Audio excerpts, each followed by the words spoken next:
Welcome back to Unit 2. Here's where we will meet our inner planets. So we stopped here with Mercury. And in this section, I'll show you several videos because when it comes to the solar system and the universe, really it helps to kind of see these in the videos. And I will also attach these in our class website. So Mercury is the innermost planet, and it has a rapidly moving it's a rapidly moving planet, and it has an elliptical orbit. It sits at 0.4 astronomical units. So that means it's 0.4 times the distance from Earth to the sun. Mercury finishes one complete revolution or trip around the sun in every 90 days on Earth. So a year on Earth is shorter, sorry, a year on Mercury is shorter than a year on Earth, which has 365 days. In addition to that, Mercury has the shortest year of all the planets. The thing about Mercury is that it rotates on its axis once every 59 Earth days. So Earth day, in one day, we're talking about the Earth rotating on its axis. We have a morning, and then we have a night, and it rotates, and then we get morning again. That's one Earth day. Well, Mercury would not complete that rotation until 59 days. So a day on Mercury is a very long day. Some other facts about Mercury is it's very hot. Because it's so close to the sun, when we had that big expulsion of material, it's very hot. So of course, all the atmosphere is completely burned out from this chunk of rock that's sitting near the sun. And the surface temperature during the day is about the melting point of lead. And so that's over 300 degrees Celsius. And the surface temperature during the night is about the temperature of liquid oxygen. So that's very, very cool. It's sort of negative or less than negative 100 degrees Celsius. So it's very, very cold at night and very, very hot during the day. And there is no atmosphere because that's been burnt out and pushed away with the rest of the dust and cloud when the sun was formed. And because there's no atmosphere, there's nothing there to disperse or scatter the light when it gets to us from the sun. So if you were to look up at the sky in Mercury, you will just see a black, dark sky instead of the blue sky, which we see as a result of scattering of white light.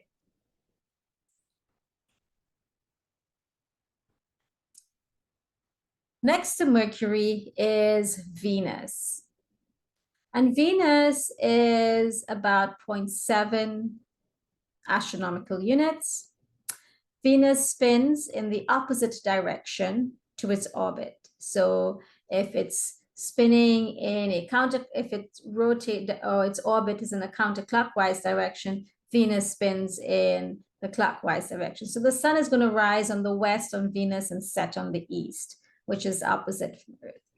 Venus is a very hostile environment, and the atmospheric pressure is about 100 times the pressure on Earth to all the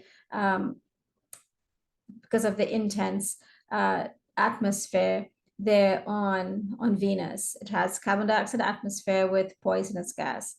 If you were to look at the sky in the morning or just evening, you will see what looks like the brightest star in the sky, and that's usually Venus. So let's look at this video. These videos are from National Geographic. They're very short. I'll add these on to the class as well, but let's look at it here and learn a little bit more about Venus. Venus, Earth's evil twin. Its clouds made of battery acid. At 900 degrees, its surface hot enough to melt lead.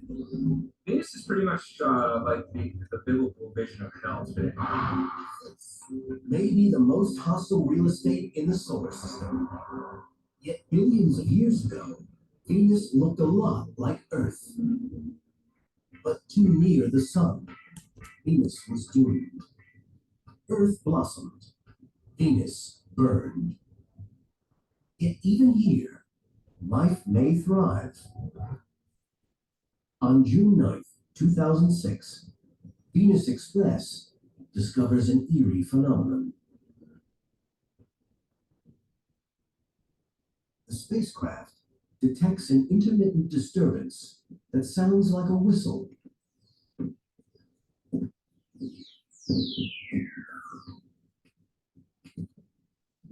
This is the actual recording. To anyone else, baffling. But to the mission team, a revelation. The signature of lightning.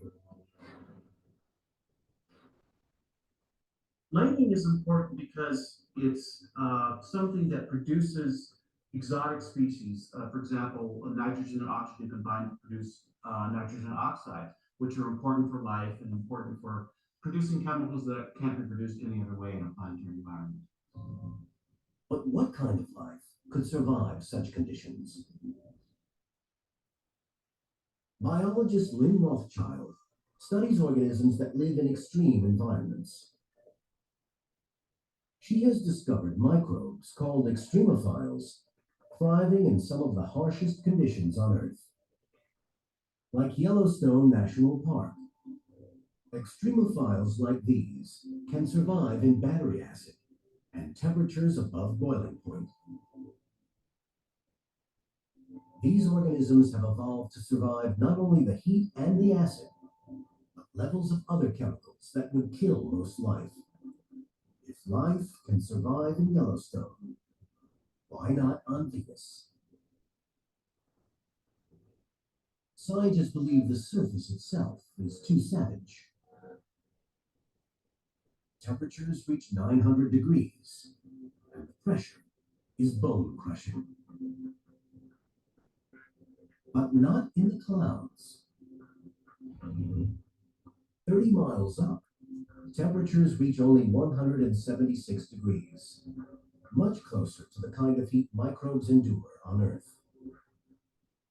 Here, in the cooler acidic clouds, they could survive. But how can life exist without water? There is water vapor up in the clouds in Venus, and we have some indication that organisms on the Earth, for example, lichens, can use water vapor as their source of water. So that's pretty encouraging for life in the clouds, at least in terms of having water available. The clouds on Venus are continuous and long-lived. So you can imagine creatures that live in the clouds and reproduce in the clouds and even seed other cloud particles. And they're not going to last forever because they're going to fall out. But as long as they last long enough to reproduce themselves, then you could have a self-sustaining colony of life in the cloud. We may have to wait years, but someday another mission to Venus may find the holy grail of space. Life beyond our world. Venus. Okay, so if, like I said, if you were to look up in the night sky, we'll be able to see our Venus because that's our neighboring planet. And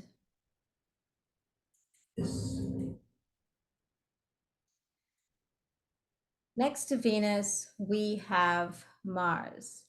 Before we look at the video, let's make some notes on Mars. It's a reddish, it's unique reddish color. We all talk about Mars. It's the red planet, and it's at 1.5 astronomical units from the sun. So Mars is further away from the sun than the Earth. And it's rich in iron basalt, which is the most common igneous rock on Earth. A lot of that on the surface that you see that makes it red, though, is iron oxide, and that gives it its signature red color.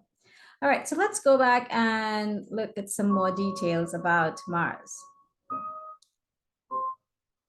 To the ancient Romans, the planet Mars was symbolic of blood and war. But to many people today, the red planet may hold the key for a bright new future for humanity. The story of Mars began about 4.5 billion years ago when gas and dust swirled together to form the fourth planet from the sun. Mars is the second smallest planet in the solar system with a diameter just shy of the width of Africa. In fact, its entire surface area is similar to that of all of Earth's continents combined. Much like its terrestrial cousin, Mars is dense and has a rocky composition. At the center of the planet is a core made of iron, nickel, and sulfur, which may have created a protective magnetic field during Mars's earlier years. Enveloping the core is a rocky mantle made of silicate minerals and a crust rich in iron. These iron minerals react with the trace amounts of oxygen in Mars's atmosphere and rusts, giving the planet its signature reddish hue. While its blood-like appearance inspired the ancient Romans to name Mars after their god of war, the planet's rusty color could be considered symbolic of the planet's prime days long past. Today, Mars is dry, desolate, and cold, with temperatures dropping as low as negative 225 degrees Fahrenheit. But billions of years ago, the planet was much warmer, more geologically active, and had a watery surface. Lake beds and river valleys snake along the face of Mars, indicating that liquid water was, for a time, present. Volcanoes, such as Olympus Mons, the largest volcano in the solar system at 3 times the height of Mount Everest, once erupted lava.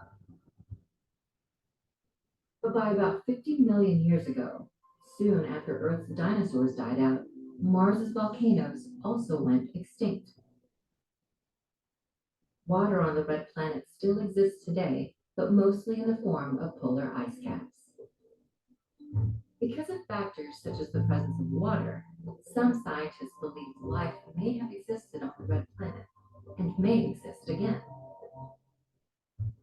Since the 1960s, space programs from around the world have launched missions to Mars in attempts to understand the planet's past, present, and potential for sustaining life.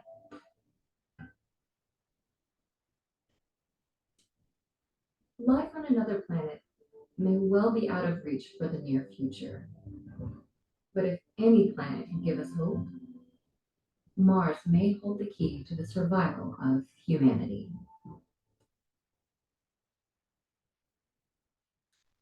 All right, so that was Mars. One of the interesting thing about Mars is we've also sent probes, and you see a video of the rover that's there on Mars.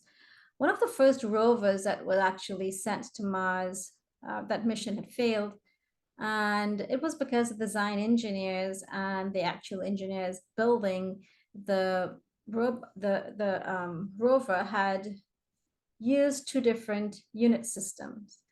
And because no one paid attention to the unit system, one was in British imperial units, the other one was in metric system. And so when the device was built and sent up, billions of dollars was lost because of a conversion error. And so there's planned missions to revisit or visit Mars, to have astronauts actually visit Mars, in a planned 5-year round trip mission to take place sometime later this century. One of the things in this picture to the right of your screen is a picture from your textbook. It shows sort of a smooth northern hemisphere where the ice cap is, but at the bottom it's very rocky, and down here is where Olympus Mons is, and of course the rocky gorges that exist, which the video suggested that there was the presence of water at some point. So next to Mars, we of course have the Kuiper Belt and, sorry, the asteroid belt. And then we get to our gas giants, which we'll talk about.